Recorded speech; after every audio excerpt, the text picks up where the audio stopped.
Vamos lá, né? Vamos aí a continuação do assunto, só para a gente finalizar, né, o assunto. A gente parou aí nesse quarto parágrafo aí, já do ladozinho aí, quase do lado da imagem, na página 145. Então acompanha a leitura e acompanha a explicação. Em 1859 começou a guerra. Tropas austríacas, ou seja, um dos principais pontos para a unificação da Itália era se livrar dos austríacos. Naquela divisão lá dos territórios que Napoleão dominou, uma parte da Itália, a parte norte ali do território, a parte de cima ali, essa parte laranja aí do mapa que vocês estão vendo aí, essa parte ela ficou dominada pelos austríacos, né? Então, o primeiro passo para você unificar toda essa região da Itália era expulsar os austríacos. Então ocorreu uma guerra, né, da Itália contra a Áustria para expulsar os austríacos e poder unificar todo o território. Olha aí, em 1859 começou a guerra. Tropas austríacas invadiram os territórios da Península Itálica e foram derrotados pelos franceses, né?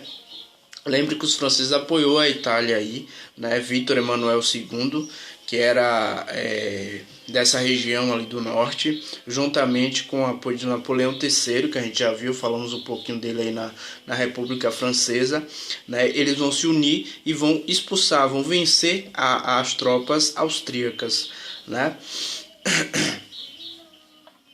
Península Itálica, que foram derrotados pelos franceses. Então as tropas abandonaram a Lombardia, que foi entregue ao reino de Sardo-Piemonte. Qual é o reino de Sardo-Piemonte? O reino de Sardo-Piemonte é o reino de Vítor Emanuel II. Essa parte amarelinha aí, ó, tem aí Piemonte, era uma das regiões mais ricas dessa região italiana. Era a região onde se iniciou o processo de unificação. O processo de unificação se inicia nesse momento aí da Piemonte. Quando Piemonte, Vítor Emanuel, juntamente com Napoleão III, eles expulsam os austríacos, começa ali o movimento de unificação. Então começa por Piemonte-Sardenha, né, que vai unificando toda a região. Beleza? Continuando aqui, gente, ó. Nesse momento, Carlos Benso, que era o líder ali daquela região também, então o primeiro-ministro desse reino, uniu-se a Giuseppe Garibaldi, que participaram das revoluções liberais de 1830 e 1848 e seguiam em direção ao sul da península. Ou seja, Giuseppe Garibaldi, gente, é um cara muito importante. Inclusive ele participou de alguns movimentos aqui no Brasil, né? Quando vocês ouvirem falar lá em Farroupilha, né, a Guerra de Farroupilha, que foi aqui no Brasil, Giuseppe Garibaldi, esse cara que está aqui, ó, ele participou desse movimento aqui no Brasil, antes desse movimento na Itália. Aconteceu aqui no Brasil em 1835, um pouquinho antes. Ele participou desse movimento aqui no Brasil, no sul do Brasil, no Rio Grande do Sul, um movimento chamado de Guerra Farroupilha, né? E agora ele participa dessa unificação da Itália. Ele ficava ali nessa parte mais verde aí, ó. Ele era um dos líderes do exército dessa parte mais verde e se uniu lá com Piemonte-Sardenha, aquela região mais rica e mais desenvolvida. Eles vão se unir, né? E é nesse processo que vai ocorrer uma unificação da região, certo? Vamos lá. Giuseppe Garibaldi, que participaram das revoluções. Aproveitando a situação após a retirada dos austríacos, vários ducados, como Modena, Parma, Toscana e Romagna, incorporaram-se à monarquia sardo-piemontesa, ou seja, toda a região e todas essas cidades foram se unificando à região de Piemonte, que era a região mais rica, e essa região em amarelo. Elas foram se unificando a essas localidades, certo? Em 1861, o Parlamento Nacional, reunido em Turim, proclamou Vítor Emanuel rei da Itália. Ou seja, aquele que era o rei de Piemonte, a região mais rica, se tornou o rei da Itália. Só que não foi tão simples, porque a igreja não aceitou muito bem isso. O Papa não reconheceu, né, que vai ser um outro problema que só vai ser resolvido lá na frente com o chamado Tratado de Latrão, que vai ser assinado em 1924 por Benito Mussolini. Beleza? Então, foram esses aí os momentos aí. A unificação da Itália ela foi completa, né? só que a igreja que não vai reconhecer, está aí no finalzinho do parágrafo, vocês vão ver um pouquinho sobre isso, certo? Só para a gente finalizar aqui, né? A unificação da Alemanha, outro processo de unificação que ocorreu ao mesmo tempo da unificação da Itália, ocorreram ao mesmo tempo, né? A unificação da Alemanha, vamos ver aqui. Até as guerras napoleônicas, a região da atual Alemanha era dividida em pequenos reinos e principados, ligados entre si de modo mais simbólico do que prático, sob o nome de Sacro Império Romano Germânico, que desapareceu com a invasão francesa. Ou seja, essa região que hoje se chama Alemanha, antes era dividida em reinados, em principados, em ducados, né, que eram unificados ali pelo Sacro Império Romano Germânico, né, que era um tipo império romano da época naquela região, Sacro Império Romano Germânico. Esse Sacro Império Romano Germânico ele foi destruído, ele foi invadido pelos franceses, né, por Napoleão Bonaparte.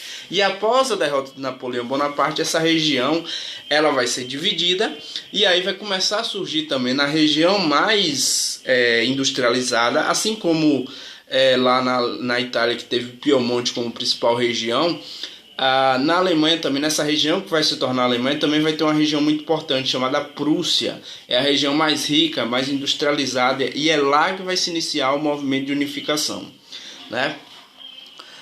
Após o Congresso de Viena, foram reconhecidos 38 estados independentes que formavam a Confederação Germânica, ou seja, várias localidades, foram 38 localidades. Logicamente que vai ocorrer uma unificação de todos esses locais, né? A política internacional era coordenada por uma dieta que se reunia em Frankfurt sob a presidência da Áustria. Olha a Áustria mais uma vez. A Alemanha também vai ter que lutar contra os austríacos que também estavam e faziam parte dessa região, né? Prússia e Áustria eram os estados mais importantes da Confederação. A Prússia no norte ali da região que hoje é a Alemanha, né? Era a região mais rica, mais industrializada. E a Áustria tinha ganhado grandes territórios ali daquela região, né? Por inspiração da Prússia, que tinha um projeto de unificação com o objeto de ampliar o desenvolvimento da região, foi criado o Zollverein, uma liga aduaneira que aboliu os impostos alfandegários entre vários estados germânicos do norte, com exceção da Áustria. Ou seja, o que foi o Zollverein? O Zollverein foi uma política de unificação econômica que a Prússia realizou entre todos esses 38, com exceção da Áustria. A Áustria ficou de fora. Isso mostrava que a Prússia e as outras regiões não queriam contato com a Áustria. Elas queriam se unificar, mas para que isso acontecesse, teriam que expulsar a Áustria primeiro. E eles criam esse Zollverein, que é uma liga econômica, né? Em 1861, a Prússia passou a ser governada por Guilherme I, que formou as Forças Armadas e fortaleceu seu exército, tornando-o mais poderoso da Europa na época. No ano seguinte, Guilherme I nomeou o político Otto von Bismarck como primeiro-ministro, né? Lembre que lá também Vítor Emanuel II tinha um cara muito importante, que eu vou trazer o nome dele aqui, né? Que é Camilo Benso, né, que era primeiro-ministro de Piemonte. A mesma coisa aqui, o primeiro-ministro Otto von Bismarck foi um cara muito importante nesse processo de unificação. Ele era o primeiro-ministro da região da Prússia, então ele era um cara muito importante. Guilherme I era o rei da Prússia e ele nomeou como o grande cara, e o cara que começou a unificação, chamado de Otto von Bismarck, né? Como primeiro-ministro, Bismarck pertencia a uma classe de aristocratas que tinha vínculos com altas patentes do exército, o que auxiliou em sua trajetória de guerras e conquista para a consolidação de um Estado germânico. Em 1864, Bismarck declarou guerra contra a Dinamarca e conquistou territórios que haviam sido perdidos durante o Congresso de Viena em 1866. Contra a Áustria, o que resultou na criação de Confederação Alemã do Norte, isolando-se ainda mais em 1870 contra a França, fazendo ceder os territórios da Alsácia e Lorena, importantes produtores de minério. Alsácia e Lorena, que é uma grande questão aí entre França e Alemanha. Inclusive é esse processo, e esse é um dos processos que vai fazer com que aconteça a Primeira Guerra Mundial, né? Esse problema aí de Alsácia e Lorena, né?